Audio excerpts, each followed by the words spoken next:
Hello student, अपना last chapter में जो चल रहा था वसा तेल की केमिकल रिएक्शन, उसमें अपन बात करते हैं हाइड्रोजनीकरण की। धातु उत्प्रेरक प्राय निकल की उपस्थिति में हाइड्रोजन असंतृप्त ग्लिसराइड्स को संतृप्त ग्लिसराइड में परिवर्तित किया जाता है। ग्लिसराइड के वसा अम्ल वाले भाग में उपस्थित द्विबंधों का हाइड्रोजनीकरण हो जाता है। परिणाम स्वरूप द्रव ग्लिसराइड्स तेल एक अर्ध ठोस ग्लिसराइड में परिवर्तित हो जाता है, जैसे ग्लिसरॉल ट्राइओलिएट क्वलनांक जैसे -5 डिग्री सेंटीग्रेड हाइड्रोजनीकरण ग्लिसरॉल ट्राइस्टेरेट -71 में परिवर्तित हो जाता है। जैसे हमने एक एग्जांपल ले रखा है ड्राई ग्लिसरॉल ट्राइओलिएट जो कि ऑयल में है।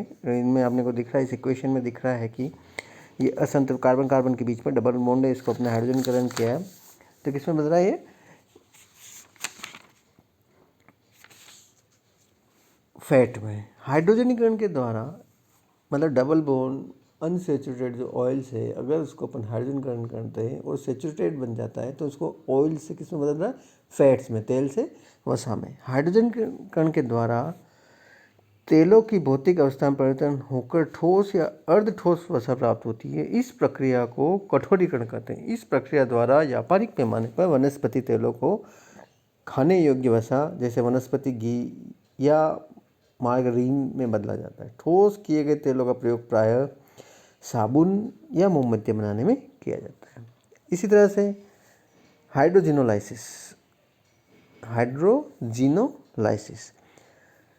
एल्कोहल में अपचयन। कॉपर क्रोमाइड उत्प्रेरक की उपस्थिति में उच्च ताप दाब पर जब ग्लिसरॉल को हाइड्रोजन के साथ अभिकृत करवाया जाता है तो ग्लिसरॉल एवं वसा अम्लों के अपचयन से एल्कोहल प्राप्त होते हैं। ग्लिसरॉल एवं वसा अम्लों के अपचयन से एल्कोहल प्राप्त होते हैं, जबकि पहले हमें क्या प्राप्त हो रहे थे? एसिड। अब ये हमें क्या प्राप्त हो रहा है? एल्कोहल। उदाहरण ग्लिसरॉल ट्राइस्टेरेट एवं हाइड्रोजन की अभिक्रिया द्वारा ग्लिसरॉल एवं नॉर्मल ऑक्टाडेकेनॉल प्राप्त होता है। लंबी श्रृंखला वाले एल्कोहलों का प्रयोग सांश्लेषिक अपमानित सिंथेटिक डिटर्जेंट में किया जाता है। ये हमने एक इक्वेशन ली बता रखी है कि ग्लिसरॉल ट्राइस्टेरेट कॉपर क्रोमेट है, इसको 250 डिग्री सेंटीग्रेड दबाव, तो हमने क्या बनाया? ग्लिसरॉल बना और उसके साथ क्या बना? एन ऑक्टाडेकेनॉल। यानी कि पहले हम साबुन अगर NaO से भी क्रिया कर रहे थे साबुन बन रहा है, यहाँ पे क्या बन रहा है? हाइड्रोजनीकरण कर रहे तो नॉर्मल ऑक्टाडेकेनॉल जो कि डिटर्जेंट में काम आ जाता है। इसी तरह से हैलोजन का योग। असंतृप्त हैलाइडों पर हैलोजन के योग द्वारा डाइहैलाइड्स प्राप्त होते हैं। उदाहरण मर्क्यूरी क्लोराइड उत्प्रेरक की उपस्थिति में आयोडीन के साथ अभिक्रिया करवाने पर वसा अम्ल भाग में उपस्थित द्विबंध पर योग होकर डाइआयोडाइड बनते हैं। खर्च होने वाली आयोडीन की मात्रा उपस्थित द्विबंधों की संख्या के समानुपाती है। अतः वसा व अम्लों में उपस्थित द्विबंधों की संख्या को इस अभिक्रिया द्वारा ज्ञात किया जा सकता है। क्या कर रहे हैं हम? यानी कितनी अनसेचुरेशन है किसी भी ऑयल में या किसी भी फैट्स में, कितना अनसेचुरेशन है, हम मर्क्यूरी क्लोराइड की उपस्थिति में आयोडीकरण करते हैं और उसके आधार पर बता सकते हैं कि इसमें कितना अनसेचुरेशन है। फिर है तेलों का शुष्कन, ड्राइंग ऑफ ऑयल, ऑक्सीकरण बहुलीकरण। असंतृप्त ग्लिसरॉइडों में उपस्थित द्विबंध कार्बन परमाणु से जुड़ा हुआ मैथिलीन समूह अत्यंत सक्रिय होता है। उदाहरणतः असंतृप्त ग्लिसरॉइड के वसा अम्ल लिनोलिक अम्ल के CH2 समूह की वायु की ऑक्सीजन से क्रिया होकर हाइड्रोपरऑक्साइड प्राप्त होता है। ये हाइड्रोपरऑक्साइड समूह अन्य ग्लिसराइड अणुओं में के अपरिवर्तित CH2 समूह से अभिक्रिया कर परऑक्साइड सेतु बनाते हैं। इस प्रकार हाइड्रोपरऑक्साइड के बनने से ग्लिसरॉइड का बहुलीकरण हो जाता है। असंतृप्त ग्लिसरॉइड बहुलीकृत होकर एक विशाल जाल बनाती है जिनमें इकाइयाँ आपस में एक दूसरे से जुड़ी हुई होती है। यह जाल वायु में संपर्क आने पर शुष्क, मजबूत और टिकाऊ ड्यूरेबल होता है। ये हमने इक्वेशन से शो कर रखा है। किसकी सहायता से? लिनोलिक अम्ल की सहायता से। कौन सा समूह उपस्थित? सक्रिय मैथिलीन ग्रुप, यानी कि जिससे CH2 जो समूह है उसमें से हम प्रोटॉन आराम से बाहर निकाल सकते हैं, उसको हम क्या कहते हैं? सक्रिय मैथिलीन। और वायु की ऑक्सीजन से क्या बनाया इसने? परऑक्साइड्स, हाइड्रो परऑक्साइड। फिर उसने आपस में दूसरे अणु से रिएक्ट करके क्या बनाया? पॉलीमर। इसको हम क्या कहते हैं? Drying of oils. इसी तरह से उपरोक्त कारण से सूखने वाले तेलों ड्राइंग ऑयल्स को पेंट एवं वार्निशों में माध्यम के रूप में प्रयोग किया जाता है। शुष्कन की क्रिया को तीव्र करने के लिए कुछ उत्प्रेरक जैसे लेड, कोबाल्ट का प्रयोग भी किया जाता है। लास्ट इक्वेशन है इसकी रेंसिडिटी या जल अपघटन ऑक्सीकरण या विकृत गंधिता। यदि वसा व तेलों को हल्के गर्म व नमी वाले स्थानों पर रखा जाए तो उनमें असहनीय डिसएग्रीबल गंध आने लगती है। इस अवस्था को यह कहा जाता है कि वसा में तेल विकृत गंदी हो जाते हैं। इस प्रक्रिया में ट्राइग्लिसराइड के एस्टर बंध का जल अपघटन एवं द्विबंधों का ऑक्सीकरण हो जाता है। इस प्रक्रिया में निम्न अणु भार वाले अम्ल उत्पन्न होते हैं जो वाष्पशील होने के कारण वसा और तेल में दुर्गंध उत्पन्न करते हैं। उदाहरणतः नम व गुनगुने तापमान वाली परिस्थितियों में मक्खन के ग्लिसरॉइडों का जल अपघटन होने से दुर्गंध युक्त ब्यूटाइरिक, कैप्रोइक, कैप्रेलिक और कैप्रिक अम्ल उत्पन्न होते हैं। ये हमने एक एग्जाम्पल लिया, उससे हमने समझने का प्रयास कर रहे हैं कि ये गंध आती किसकी है। ये हमारा ऑयल है, फैट्स है, शॉर्ट एल्किल चेन वाले, नंबर ऑफ कार्बन उसमें कम है। इसका H2 के साथ अभिक्रिया बनी, ग्लिसरॉल बना। ग्लिसरॉल के बाद जो 7, 5 और 3 कार्बन वाले जो एसिड बन रहे, butyric acid, caproic acid, caprylic acid, उनकी वजह से ये गंध हमें महसूस होती है। वायु में उपस्थित अति सूक्ष्म जीवाणु में एंजाइम लाइपेज भी उपस्थित होता है जो जल अपघटन क्रिया को उत्प्रेरित करता है। मक्खन को प्रशीतक फ्रीज में रखकर जल अपघटनी विकृत गंध क्रिया को रोका जा सकता है। असंतृप्त वसा अम्लों से युक्त वसा व तेलों में जल अपघटन के पश्चात द्विबंधों का ऑक्सीकरण होकर छोटी श्रृंखला वाले दुर्गंध युक्त एल्डिहाइड व अम्ल बनते हैं। ओलिक अम्ल लिया है, वायु मंडल की उपस्थिति में क्या बना, पेलार्गोनिक अम्ल और एजेलिक अम्ल। वसुओं का परिरक्षण प्रतिऑक्सीकारक एंटीऑक्सीडेंट मिलाकर किया जाता है। एस्कॉर्बिक एसिड व विटामिन 2 प्रमुख प्रतिऑक्सीकारक होते हैं। अब हम बात करते हैं वसा और तेलों का विश्लेषण की। वसा व तेलों को विभिन्न प्राकृतिक स्रोतों से प्राप्त किया जाता है, अतः इनकी शुद्धता एवं संगठन बदलता रहता है। इसमें मुक्त वसा अम्ल संरक्षण के समय जल अपघटन से व अन्य अवश्य अशुद्धियाँ हो सकती है। साबुन, सांसलेथिक अपमर्जक, पेंट आदि के निर्माण में वसा तेलों को कच्चे पदार्थ के रूप में प्रयोग किया जाता है जो वसा अम्ल की कार्बन श्रृंखला की लंबाई व संतृप्तता पर निर्भर करता है। कई भौतिक और रासायनिक परीक्षणों द्वारा वसा व तेलों की जांच की जाती है। इनके भौतिक स्थिरांक जैसे गलनांक, विशिष्ट घनत्व आदि ज्ञात किए जाते हैं।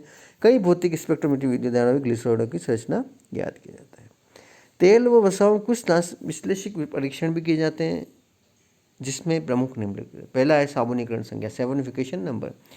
यदि पोटेशियम हाइड्रोक्साइड के मिलीग्रामों की वह संख्या जो 1 ग्राम तेल या वसा को पूर्ण रूप से साबुनीकृत करने के लिए आवश्यक हो। क्या मतलब है?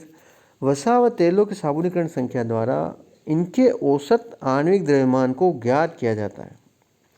उदाहरणतः 1 मोल तेल या वसा के साबुनीकरण 3 मोल KOH यानी कि 56 × 3 168 ग्राम KOH की आवश्यकता होती है। यदि वसा व तेल का आणविक द्रव्यमान m है तो यह कहा जा सकता है कि m ग्राम तेल या वसा 168 ग्राम या 168 मिलीग्राम KOH के साथ रिएक्शन कर रहा है। यानी कि 1 ग्राम तेल वसा 168,000 यानी 1,68,000/m मिलीग्राम KOH। उपरोक्त समीकरण से स्पष्ट है कि वसा या तेल का आणविक द्रव्यमान कितना अधिक होगा, साबुनीकरण संख्या का मान उतना ही कम होगा। या इसके विपरीत आणविक द्रव्यमान जितना कम होगा तो साबुनीकरण संख्या का मान अधिक होगा। साबुनीकरण संख्या द्वारा वसा अम्लों की कार्बन श्रृंखला की लंबाई का अनुमान भी लगाया जा सकता है। वसा व तेलों की साबुनीकरण संख्या ज्ञात करने के लिए प्रति 10 की ज्ञात मात्रा को मानक एथेनोइक KOH विलयन की अधिक मात्रा में साथ पश्चवान रिफ्लक्स किया जाता है।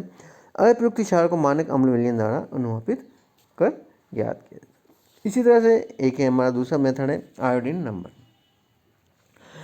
यदि ग्रामों में आयोडीन की वह संख्या जो 100 ग्राम फैट या ऑयल से प्रयोग करें, ग्लिसरॉल ट्राइओलिएट के आयोडीकरण द्वारा आयोडीन संख्या को स्पष्ट समझाया जा सकता है। क्या क्या हमने ग्लिसरॉल ट्राइओलिएट, ट्राइओलिन जिसको कहते हैं हम, AgCl की उपस्थिति में I2 के साथ प्रक्रिया करी, क्या बनाया इसने, डाइआयोडाइड बनाया। ठीक है। उपरोक्त समीकरण के अनुसार 6 इंटू 126.9 76.1 ग्राम आयोडीन 884 ग्राम ट्राईओलिएट से अभिक्रिया करती है। अतः 100 ग्राम ट्राईओलिएट से अभिक्रिया करने वाली आयोडीन की ग्रामों की संख्या है, ट्राईओलिएट की आयोडीन की संख्या बराबर 761.4 इंटू 100/884 इंटू बराबर 86। अतः यह स्पष्ट है कि तेलों या वसा की आयोडीन संख्या ग्लिसरॉइड के अम्ल में उपस्थित द्विबंधों की संख्या पर निर्भर करती है। आयोडीन संख्या का अधिक मान द्विबंधों की अधिक संख्या, कम मान द्विबंधों की कम संख्या को प्रदर्शित करता है। ट्राइपामेटीन की आयोडीन संख्या 0 है, जिससे पता चलता है कि इसमें कोई द्विबंध उपस्थित नहीं है। वसा व तेलीय आयोडीन संख्या को वीज विधि द्वारा भी ज्ञात किया जा सकता है। वीज विलयन आयोडीन क्लोराइड का ग्लेशियल एसिडिक एसिड में विलयन होता है। वसा या तेल ज्ञात भार को कार्बन टेट्राइड के विलयन में बना लिया जाता है। अब इसमें बीज विलयन की मात्रा की ज्ञात अधिक मात्रा को मिलाया जाता है। अप्रयुक्त आयोडीन की मात्रा को मानक हाइपोविलयन से अनुमापित कर लिया जाता है। हुबल विधि में आयोडीन मोनोक्लोराइड के स्थान पर आयोडीन का प्रयोग मर्क्यूरी क्लोराइड उत्प्रेरक की उपस्थिति में किया जाता है। कुल वसा तेलों की आयोडीन सामान्यीकरण संख्या निम्न सारणी में दी गई है। यानी कि समझाया गया है कि किस तरह से जैसे आयोडीन संख्या क्या आती है और सामान्यीकरण संख्या क्या आती है। जैसे वसा तेल जो हमने एग्जाम मटर लेंगे तो इसकी आयोडीन संख्या कितनी होगी, 30 से 40। सामान्यीकरण संख्या क्या होगी, 210 से 230। लार्ड है तो 46। आयोडीन संख्या कितनी है, 46 से 70। और सामान्यीकरण संख्या कितनी है, 195 से 203। टेलो है तो 30 से 48 आयोडीन संख्या और 190 से 200 सामान्यीकरण संख्या। खाद्य तेल जैसे हम सोयाबीन तेल की बात करते हैं 127 से 138 आयोडीन संख्या। सामान्यीकरण संख्या 189 से 195। कपास का तेल है तो 105 से 114 आयोडीन संख्या है और सामान्यीकरण संख्या 190 से 198। इसी तरह सूर्यमुखी का तेल है तो 140 से 156 उसकी आयोडीन संख्या है और सामान्यीकरण संख्या 188 से 194। खाद्य तेल अलसी का तेल 170 से 185 उसकी आयोडीन संख्या है और सामान्यीकरण संख्या 187 से 195। और तुंग का तेल जो उसका आयोडीन संख्या 163 से 171 है और सामान्यीकरण संख्या 190 से 197 है। अनदर वन, अम्ल संख्या, एसिड नंबर। ये क्या होता है, पोटेशियम हाइड्रोक्साइड के मिलीग्रामों में वह संख्या जो 1 ग्राम वसा को उदासीन करने के लिए आवश्यक हो। यह तेल या वसा का उपस्थित मुक्त वसा अम्लों की मात्रा को प्रदर्शित करती है। अम्ल संख्या ज्ञात करने के लिए वसा तेल की तोली हुई मात्रा को एथिल एल्कोहल में घोलकर मानक पोटेशियम हाइड्रोक्साइड के विलयन द्वारा अनुमापित कर लिया जाता है। अम्ल संख्या द्वारा वसा तेलों के प्रतिशत में विकृत गंधिता का मात्रा पता लगाया जा सकता है।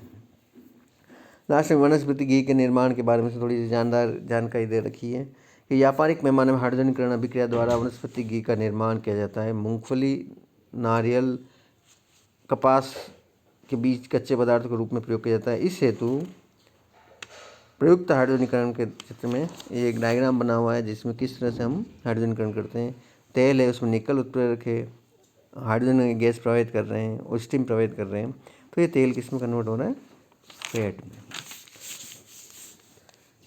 तेलों को छान कर शुद्ध कर हाइड्रोजनीकरण कारक में ले लिया जाता है जो नालियों द्वारा भाप में प्रवाहित करने से गर्म होता है। अति महीन निकल उत्प्रेरक को तेल में मिलाकर 450 केल्विन तक गर्म कर तेल से हाइड्रोजन गैस प्रवाहित किया जाता है। तेल का पंप द्वारा हाइड्रोजनीकरण में बार बार भेजा जाता है जिससे तेल के अणु में द्विबंधों का पूर्ण हाइड्रोजनीकरण हो सके। हाइड्रोजनीकरण पूर्ण होने के पश्चात पिघली हुई वसा को बाहर निकाल कर छान लिया जाता है। इसमें निकल उत्प्रेरक दूर हो जाए। धन्यवाद।